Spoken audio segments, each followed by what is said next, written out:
Yo, ok toi t'es ici car tu veux être BG sur tes photos Tinder et poser comme un pro. TKT, ce n'est pas que tu n'es pas photogénique, tu es très beau j'en suis sûre. T'as juste quelques petits tips à connaître pour mieux poser sur tes photos, tant mieux c'est mon métier, je vais pouvoir t'aider. Pas mal de personnes sur Insta viennent me dire qu'elles aimeraient faire des shoots comme moi, qu'elles sont pas jolies ou photogéniques. Et je leur réponds toujours qu'en fait, ça se travaille. Donc vraiment ne t'en fais pas, tu n'es pas un cas désespéré. Les conseils que je vais te donner là sont des tips que j'utilise moi-même. Mais je m'adapte aussi en fonction de la situation et il faut aussi s'adapter avec la manière de travailler du photographe. De même que mes tips ne sont pas une vérité générale. Ça ne reste que mon avis perso et c'est ce qui m'a aidé personnellement dans mon travail. Bien, petit disclaimer fait, voici le premier tips pour transpirer le swag sur tes photos. Premier tips, bien se positionner à la lumière. Ce premier tips peut complètement vous sauver la mise. En effet, bien se positionner à la lumière est très important. La lumière peut faire ressortir ou disparaître certains traits ou impuretés de la peau. La lumière joue pas mal sur les cernes par exemple ou peut même influencer les expressions du visage. Comme tu peux le voir ici, en fonction de la lumière, les traits ressortent de manière complètement différente. La lumière change l'aspect d'un visage et ça a une incidence sur ce que l'on dégage. Lors d'un shoot, le photographe gère certes la lumière, mais il faut que toi aussi en tant que modèle, tu réfléchisses d'où vient la lumière pour bien te positionner en fonction de celle-ci. Et entre nous, si c'est tes potes qui ne connaissent absolument rien qui te prennent en photo, t'es qu'à que tu vas devoir gérer pour pas ressembler à un vieux chewing-gum au cul.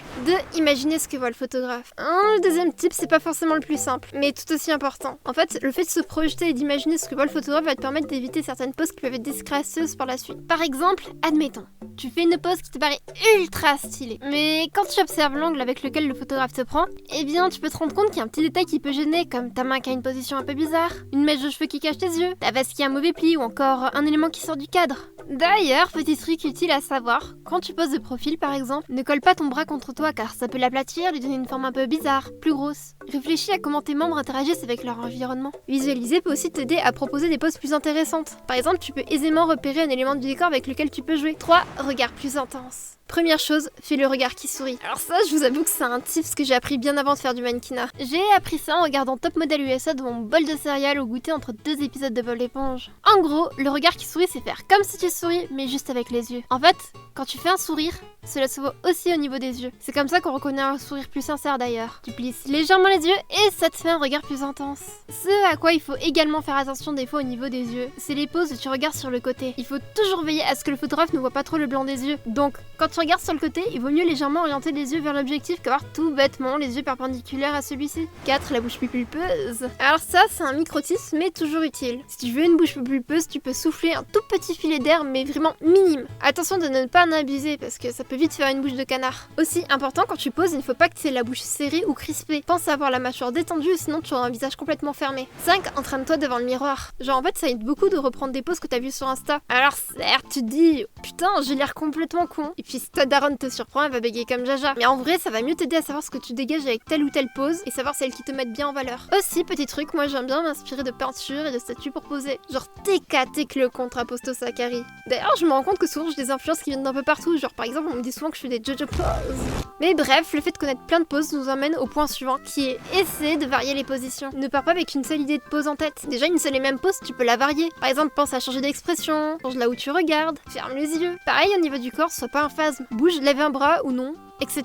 Dis-toi que parmi toutes les photos que tu fais, la plupart ne seront pas gardées car on sélectionne que les meilleures. Si tu fais qu'une seule position et qu'elle s'avère pas ouf, bah t'auras juste un shoot avec 18 photos de toi identiques et pas ouf. Au début c'est pas évident, mais apprends à changer de pose entre chaque clic. Attention, je ne dis pas de passer du tout au tout. Tu peux varier certains aspects de ta pose car ça permet au photographe d'avoir plus de choix dans sa sélection finale. Pour une même pose qui de base peut être cool. Admettons, entre deux photos, ta main elle peut être beaucoup mieux placée comme ça que comme ça. Après sois quand même à l'écoute de ton photographe parce que parfois une pose peut être parfaite et il veut juste la prendre dans plusieurs angles. 7. Ne pas avoir peur d'essayer. Pour moi, il s'agit du tips le plus important. Souvent, ce qui fait qu'une pose est ratée, c'est le modèle qui se dit qu'il a l'air ridicule, que sa pose est pas du tout naturelle, etc. Clairement, moi j'essaie plein de trucs et parfois des trucs complètement farfelus et ça fonctionne. Une fois, on m'a ramené un balai de l'agent d'entretien du coin pour tester. Bah putain, en vrai, j'ai fait des poses trop cool avec.